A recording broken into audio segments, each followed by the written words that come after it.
Hello, I'm here to show you how to create groups using Desire to Learn. The first step is to go to the Communication tab. Right next to it, there's a drop-down arrow. We're going to click the drop-down arrow and select the Groups option. You'll be at a screen that says Manage Groups at the top. We'll go ahead and click this button that says New Category Folder. Here we're going to be creating our groups. So first there's a category name. We'll go ahead and type in a name for our category for our group.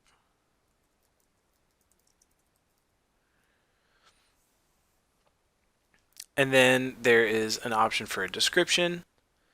For enrollment type, for right now we're going to be doing no number of groups, no auto enrollment.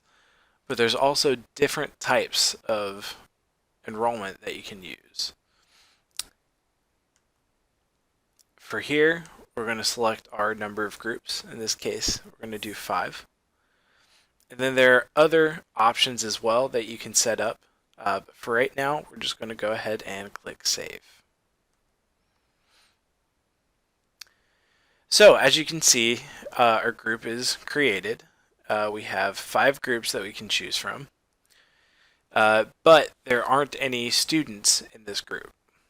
So in order to enroll students into the group, we select our desired group, and then we are then presented with an edit to the group that we can make. We can make a description, we can change the name, but we can also view all the users that are enrolled in this group, or we can enroll users ourselves. So let's enroll users. And we are presented with a class list. So in order to enroll our users into here, we have to click this little check box on the right. So we'll go ahead and click that for everyone, and we will then click Save.